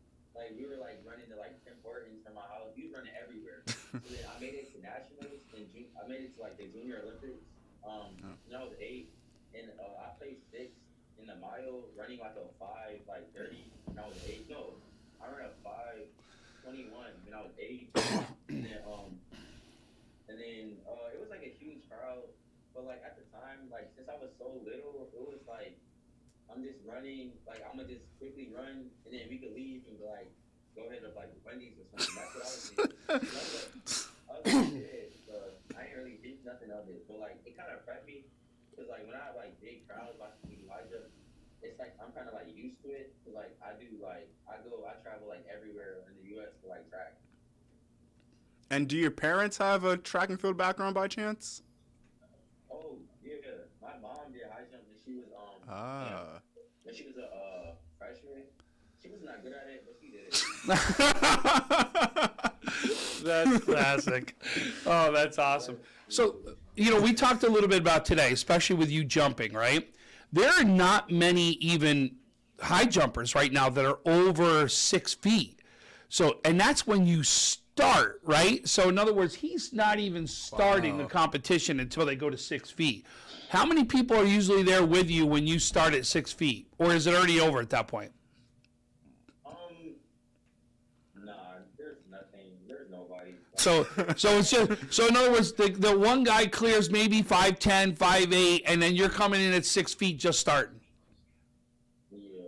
It's the Brenton invitation at this point. It just shows, listen, we've seen a lot of different track athletes here in Western New York. It's probably the sport that needs more attention for what we've seen on a national stage. You know what I mean? Look at Keegan Macabelli last year, what he did with pole vault, right? It's exactly what Brenton's now doing for the high jump. And former teammate Lene Hall as well, Kent State. Yeah. Yeah. Oh, yeah. She's my teammate. Oh, am I thinking of someone else? I think that's someone. No, Lene, she's my teammate. She ran that speed with us. Like, yes, I am. Okay, yes. She was really good, yeah. And there was also another pole vaulter, woman pole vaulter at Orchard Park that went to Kent State. Both of them went to Kent State. So think about the recruiting Kent State's done in this area. Wow, yeah. Just unbelievable. We'll get down there. It definitely needs to give some more love. So listen, right now, 6'8" is where you stand. But obviously, we talked about capabilities. We talked about goals at the 400. You talked about where you wanted to see at the 200. What is your goal this year for the high jump right now? Where do you think you can finish this thing? I'm really, to be honest, all in humbleness, I would think, I think I could get to 7 feet this year. I mean, that's something. So everyone realizes, there are different things you can do drill-wise to make sure you see some of these higher heights. So they're not like something you're going to really all of a sudden do. So there are box drills. There are different things that you can go on so you can get up to these 7, 8 foot, like some of these bigger heights. What are you doing from a practice standpoint to experience some of these heights that you haven't seen yet? So in practice, I remember my coach, Coach Bell. He's a high jumper himself, and So, and like the crazy part about it is that me and him actually jumped like around like the same height, and he was like my age too. But so in practice we started doing like drills, like backovers, like just trying to like get like more of an arch so we can have better like form. But then we go into like 3 steps and 5 steps. Like this week, my coach, my high jump coach, Coach Bell, he had me jumping like I have to do like a 3. I was 3-stepping like 5'10", and then we went like I did maybe like 5 reps at that, and then we transitioned up to like 6'3", and I was 5-stepping like 6'3", and I normally take 9 and 10 steps up to my 6'8". Wow. So you want a funny story? I'll tell you a personal funny story. I was 3-stepping 5'8", and I actually broke my nose. Oh, man. Oh, no. Because what happened was, and Brent, I know you can't see this, but what happened was I went over the bar, and my head and feet were that close to each other when I snapped over the bar that I came back so quickly. Knee hits me directly in the nose. I break my nose. Did clear it, but I actually break my nose doing a 3-stepping at 5'8". Oh, man, that's tough. That is tough. So little fun story right there. So listen, Brent, and I know you got to get ready for your meet right there. He's actually at Houghton College. I just want to say, hey, listen, thanks so much for joining me. We're going to get a chance to talk to you again soon. There's no doubt about it.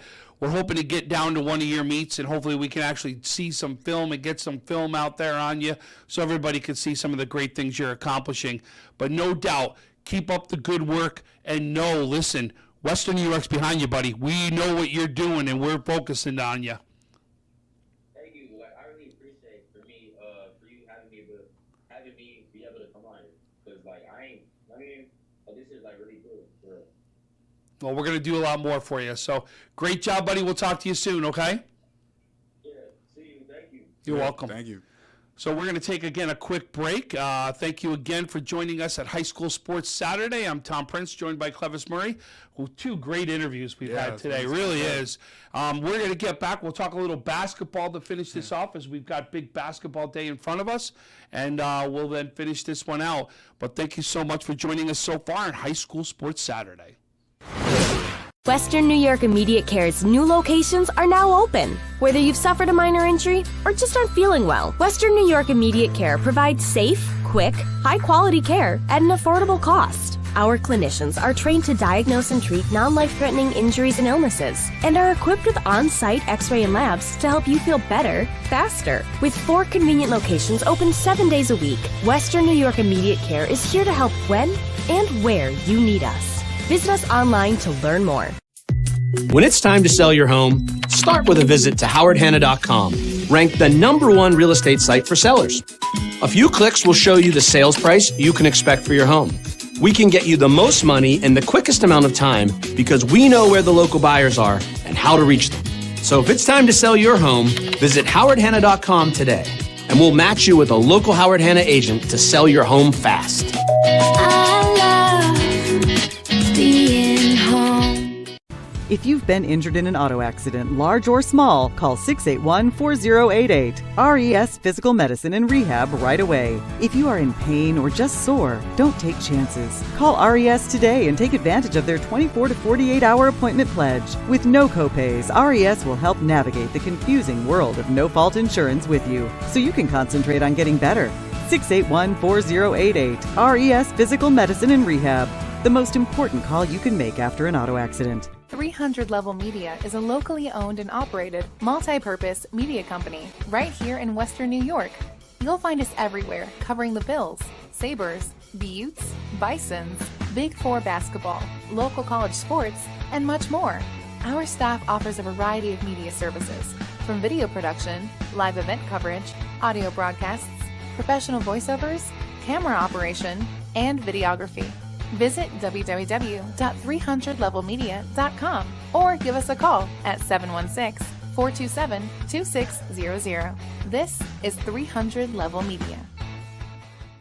You insure a lot of businesses? Yes, we do. How about restaurants? We got a bunch. Do you cover property damage? Yes, we do. How about my equipment? Covered. How about sewer backup? We got it. What if my cook gets hurt? They're covered. Foodborne illnesses? Covered. What if my party tent goes down? Covered under property damage. You say this is all under one policy? One policy. When do I pay? Once a month. Just one time? Just one. Is there anything you don't cover? What's your record for consecutive questions asked? 31. Tables. We don't do tables. Gotta love Buffalo. For all your insurance questions, call the Wolf at 835-WOLF. Logistics Plus is a global transportation provider headquartered in Erie, PA with locations worldwide, including right here in Western New York. Logistics Plus is consistently recognized as a fast-growing transportation and logistics company, great supply chain partner, top freight broker, leading project cargo manager, and a great place to work. With a strong passion for excellence, our 500-plus employees put the plus in logistics. Call our Buffalo office today for an efficient, personal approach for all of your transportation needs. When it's time to sell your home, start with a visit to howardhanna.com. Ranked the #1 real estate site for sellers. We can get you the most money in the quickest amount of time because we know where the local buyers are and how to reach them. Get started today at howardhanna.com. Call 835-WOLF. Remember, you calling the Wolf, that's all you had to say. Call today.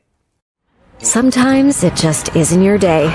We all need a little help from time to time. That's why we're committed to providing safe, quick, and cost-effective care. And we keep it simple. Just walk in. We're here for you. Learn more today. Perfect. So welcome back right now to High School Sports Saturday here at Western New York Athletics. I'm joined by Clevis Murray. He's with the Buffalo News. Clevis, we've done a lot already today, if you think about it, right? We talked a little bit of football up front. We've talked, obviously, basketball with Jakai Rainey here. And, I mean, this kid's just doing unbelievable things. And then, Brenton, what we just talked about at Sweet Home and track and field, I mean, people don't realize, what this kid is really accomplishing right now. I mean, 6'8" as a sophomore is just, to me, unbelievable. And, his track times, like if he gets down to 49, you're going to be talking about a kid that's going to be recognized nationally in more than one event.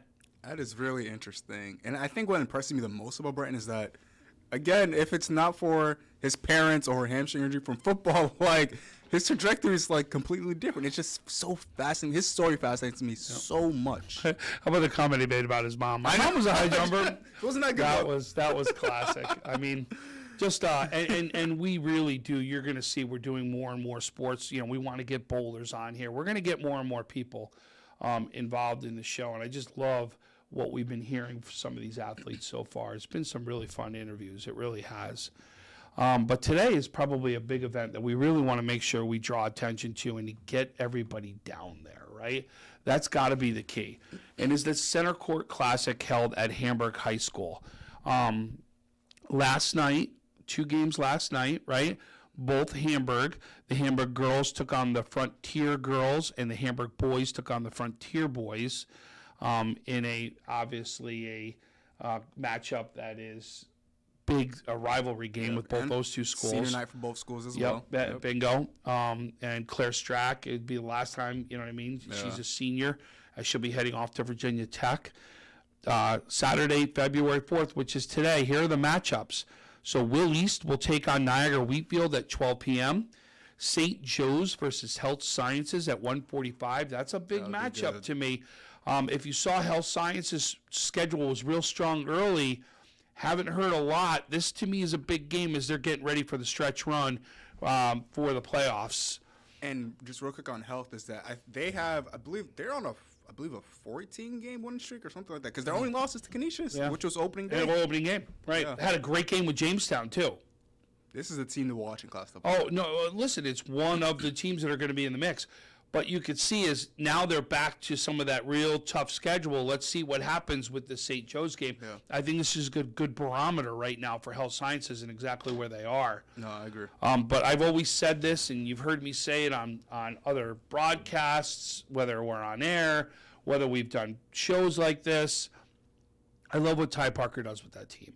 I mean, he is fearless when it comes to his schedule. He wants to take on everybody. His goal is to look past sectionals, get as far as they can get to do what he can to really help that Health Sciences team take the steps that need to do to be successful. And that's what it's all about. You're only as good as who you face, and that's why a lot of these end of year discussions that, we talk about, what is your quality of schedule? What is your quality of strength of schedule? Who are you playing to get to this point, and why do you deserve this? And Ty does a great job with that. Yep, totally agree. Then at 3:30, Nichols takes on Randolph. We talked a little bit about that here with Jakai Rainey. And he will get to know Mr. Hine very well as that's going to be. He said it's his matchup. Yeah. So that's going to be a fun matchup. I mean, these could be two kids that just go at each other, and we could see some big points put up on the board by both of them. Yeah, and I think for me, my takeaway from that matchup is these are two teams that they'll never really play each other unless it's at Chad's event. Randolph is pretty far out, so this is. I think a lot of people get to see what this team's all about. Yep, no doubt. Then Timon takes on Jamestown. That's going to be a great matchup right there. That'll be good. And then to finish it off, Canisius versus Amherst, which is two of the top teams right now in Western New York. I mean, if you think about it, when you look at, you obviously do the polls, right? Tell me that this Timon, St. Joe's Health Sciences, Timon, Jamestown, Canisius, Amherst will not have a play in the polls this year. 100%. This is this is going to dictate what Monday is going to look like. It really is. You know what I mean? This to me is three great matchups, and I love when we do some of these Monsignor Martin Section 6 matchups in the top ones, because it just bodes for a great event. It really does. And, both teams wanting to win and wanting to make a stance here in Western New York. But it really is this is a year to me that we don't have at this point that clear-cut favorite for number one. No, I agree. I mean, at the start of the year, I thought it was Niagara Falls, and although Niagara Falls only has 2 losses, they're still in. Yeah, they're still in. Absolutely. Let me preface. I thought there was maybe a slight gap. Right. But now they only have 2 losses, but it's just you just seen other teams emerge that it's they can compete with Niagara Falls or whoever, Health Sciences, whatever it is. And I think there's in Monsignor Martin or in Section 6, we don't know, and I think it's really going to come down to seeding more than anything. Well, and some of these teams aren't going to play each other. You know what I mean? Like when you look at it, to me, when you look at the bulk that's there, right? I don't care small school, big school. We're not going to get into that right now, right? But to me, you're looking at it. Niagara Falls is absolutely one of the teams. 100%. Health Sciences is absolutely one of the teams. Jamestown is one of the teams, right? They are in the mix right there. Been playing some of these. This is a game, though, that are going to say, am I ready to take that step up, or am I going to be sitting just on the outside looking in, right? Canisius, St. Joe's, Timon, Nichols, right? It's tough. They're all there. It's tough. They're all there. They really are. And every one of those teams are going to be in the mix when we talk about a Monsignor Martin title. Yeah, and I think parity is what you want. It's one of those years. It's one of those years where it's you just can't predict it, and you have to watch these games to figure out who's truly the best. And let's not forget Lewiston Porter. Yes. Right. Let's not count them out. I mean, I don't care. Granted, we break down large school, small school, but I'm just telling you flat out, some of the best teams we're seeing right now in Western New York, and there are some Salamanca there too. Absolutely. Yeah. You know what I mean? And that's what I mean is there are a lot of quality teams here in Western New York where we're going to see, as the sections really come along right here, who's going to be the team that's going to help separate itself. This just makes me so excited for Buff State. Listen, we always get excited for Buff State, right? But I'm going to tell you, okay? I'm going to say it right here. We're going to see some surprises along the way. That's what makes it all fun. I do believe we're going to see a surprise team in the AA. Ooh, okay. Now, surprise team as in a team we have not mentioned yet? Yep. Okay. Because I do believe they're deep, okay? Okay. Look at a team let's look at a team like we just saw the other night, Will North. Will North play Lancaster, right? Lancaster right now, going into that game, was a 2 seed. Was the 2 seed sitting in the section at the time. Okay. Right? Now, Lancaster plays a very different game, right? They play a very physical, defensive style game, right? They're not going to go out and put 70 up on you, right? Yeah. Think about it. The first time they played Will North, they won 33-31. Jeez. Right? They're going to play a very, defensive style-oriented game. If you get into a game where the refs are going to let you play and they can really play physical against you, don't be surprised you see a team like that come out of the mix. Interesting. Okay. Same with Will North. Will North can play that style of a game too. Yeah. Right? So again, you play some of these things and the refs let you play a little bit. Yeah. Watch out. You're going to see a team come out a little bit differently. This makes me intrigued. Watch out for Lockport. Yeah. Lockport's a team that is not talked about enough, right? They got the speed. They got one of those bigs out there that really you don't see bigs right now. That could be a significant advantage. Lockport could absolutely cause some havoc in this whole thing. This is interesting to talk because, like you mentioned, think about there aren't any bigs that you just gotta hope for the best that you don't come across. You don't come across them. I mean, think about it. Canisius had the best big in Western New York last year, right? Jobo with Orchard Park, right? Niagara Falls had them. I could go up and down. You saw them all over the place, right? That 6'6" Bo Hubba over at Amherst, right? Teddy McDuffie, who was 6'4", 6'5", but he played like he was 6'9", you know what I mean? Because of his wingspan. It didn't matter. It was all over Western New York. Yeah. You don't have that all over Western New York this year. So that means could come down to a lot of the guard play as well. Could come down to it very much. It could come to and again defense. It could come into matchups. It could. There's so many different things that can happen that I really believe we're gonna see a team here and there that really could mess things up a little bit and get themselves in. I like it. I mean, that's what you want. You always want to. You always love great games. Yeah, you always love great games, and you always want just the team go on a deep run and just see what happens. Yep. So that's why. Obviously, I'm excited to see the playoffs. I know you are right here too. Yeah. What do you look at today? So, in other words, you're a fan, right, today? Even though I know you're covering the games, right? But you're a fan, right? What can't you wait to see here? I'm intrigued for St. Joe's Health Sciences. I believe St. Joe's. They're coming off a big win. I think they're on a 2-game win streak. I'm intrigued for that matchup a lot, and obviously Canisius Amherst. Those intrigue me a lot. Timon Jamestown intrigues me just because Sean Page, Trey Drake. I'm curious how they'll be against just the guards of Timon. Just because Timon is they're so fast, so agile. Timon puts up a ton of points. So I'm just curious how that matchup will go. But yeah, I mean, the 3 and the 5 game that Chat's put together, those are what I'm more interested in about. Excuse me, the second game and the last game is what I'm interested about. And speaking of Amherst, I mean, you talked about this where man, if they had Jordan Alexander just last year, not a doubt in my mind, Amherst would be state champions. Not a doubt in my mind. Could you imagine though? I mean, if you let him just be a scorer, because think about it, you would have had Hubble and McDuffie crashing the boards right there. Yeah. And think about it, they also had I'm blanking on the other big man that Amherst had. I know who you're talking about. Oh my gosh! Think about 6'8" guy. Yeah, 6'8" Think about how deep that team would have been. Just unbelievable. And you would have had guys that would have been crashing the boards, allowing him to be almost the sole scorer. Yeah. But think about what they do now, right? You go to an Amherst game, right? Their real big defensively is the zone. The top of that zone is just, it really is how quick they are and how quick they do double teams and make sure somebody's going to pass out of a double team right there.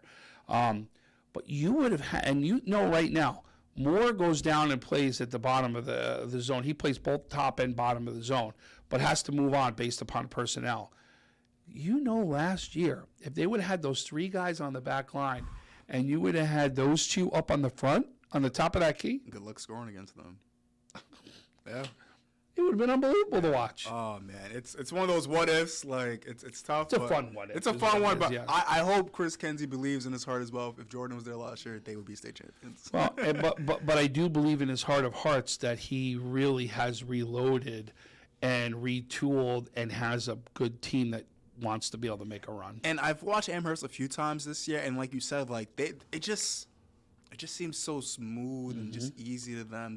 I think big team basketball. A lot of team basketball is what it is. You don't really feel, even though you got stars on that team, I feel they're playing within the system very well. I agree. I was going to get to that. It just comes to them. No one's really going ISO. No one's forcing the shots. It's just, like you said, it's in the flow of the system. It's beautiful basketball to watch. Yeah, and again, and it just shows, and they've got a deep bench.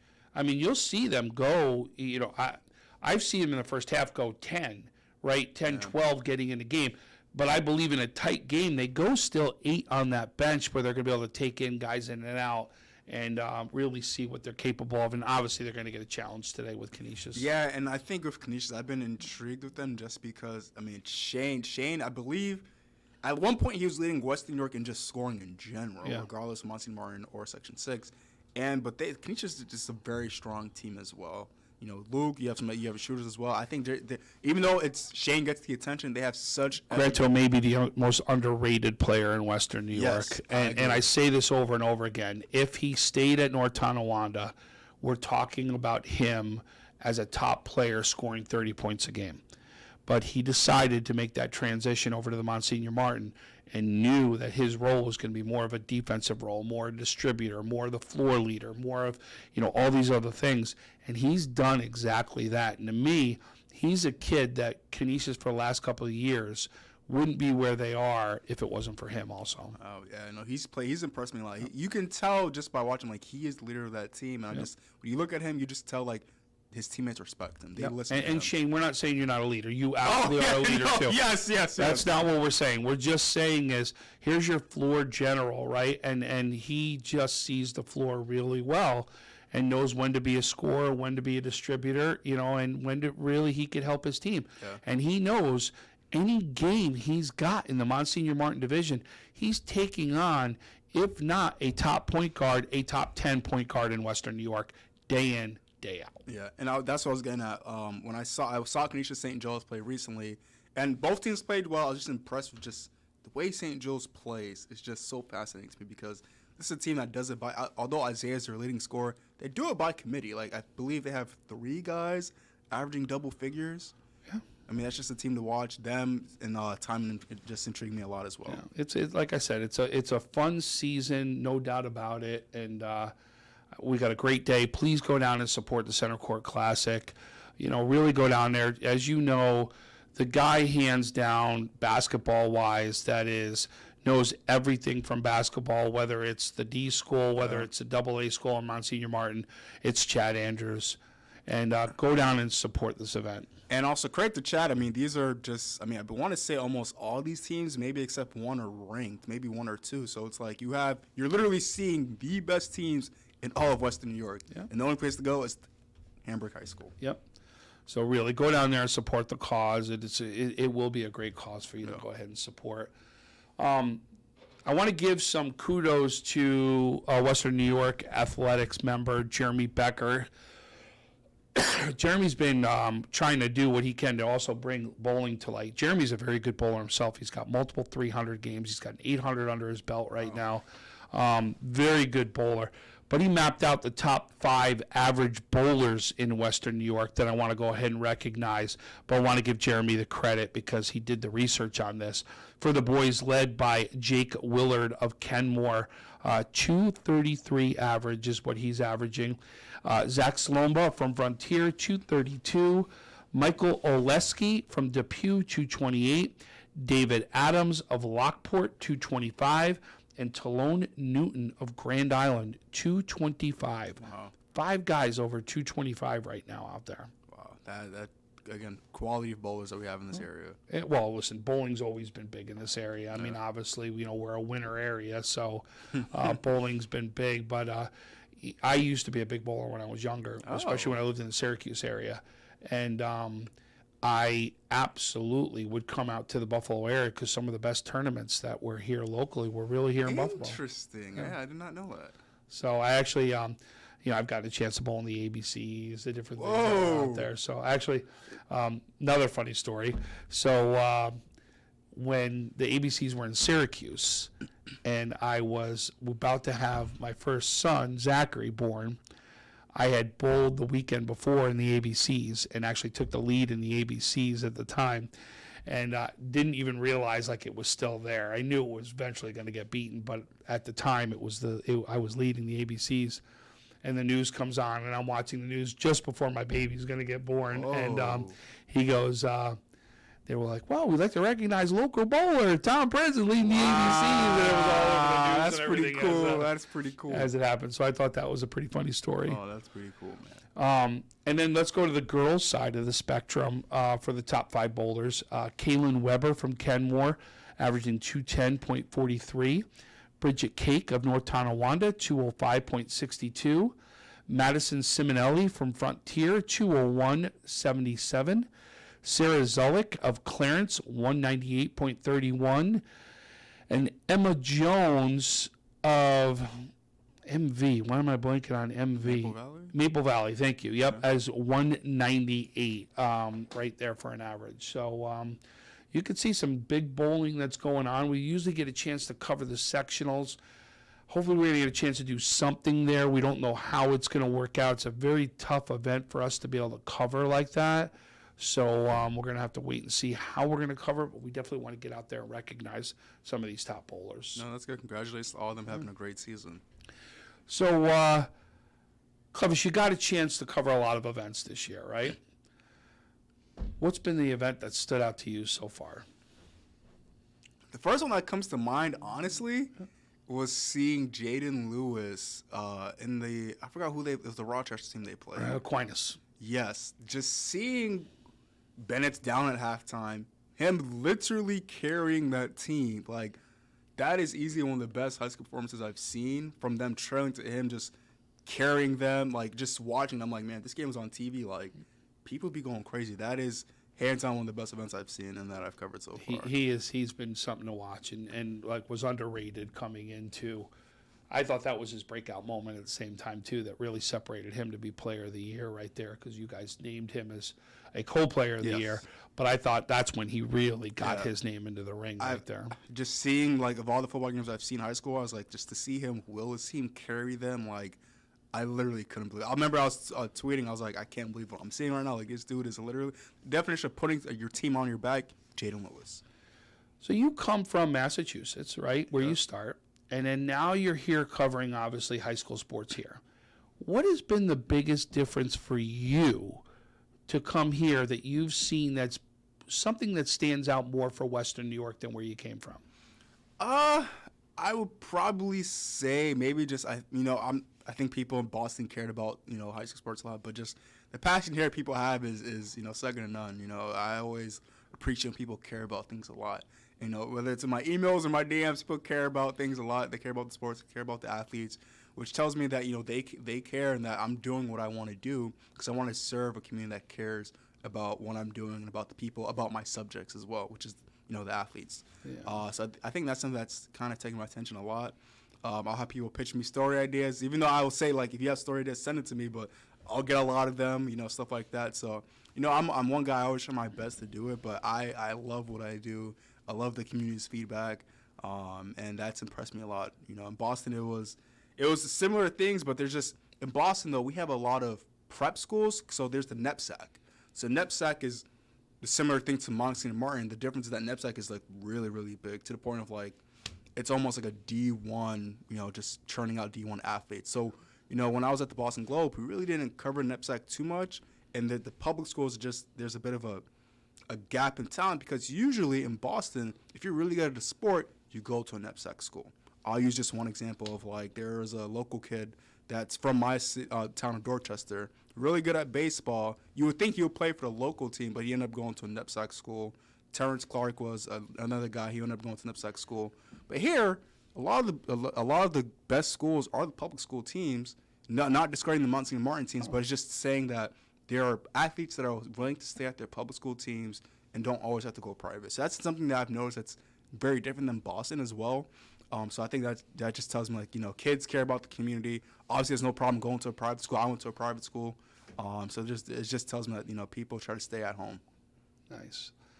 So I think, that's about it for today. I mean, we had I thought a fantastic show. I really did. Covered a lot of stuff right here.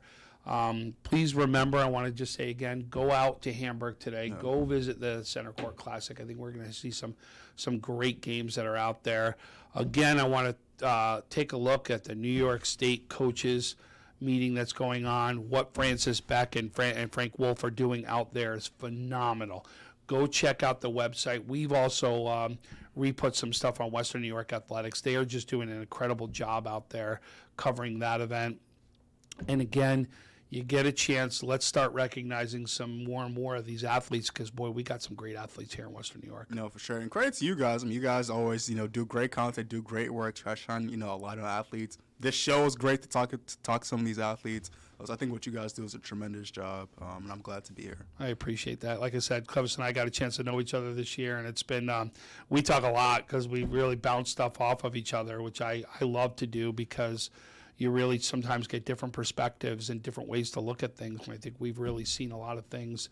We've really been on the same wavelength on so many things. Yeah. It really has been, and which is great because it just shows that, we're not seeing things that are off than what everyone else is really out there seeing them at the same time. Yeah, no, it's been good. It's been a good year talking to you and just, getting, just close to the group. It's been a really good year so far. I'm definitely excited. So we're going to have you on again, no doubt about I appreciate it. That's good to know. So again, I want to thank our producer, Heidi Gunther, today. Thank you again for everything, Western New York. We love covering high school sports. Again, enjoy the rest of your Saturday. Make sure you get out to the Center Court Classic. We got some big games covered out there. But thank you again. Till next week. Thank you for joining us on High School Sports Saturday.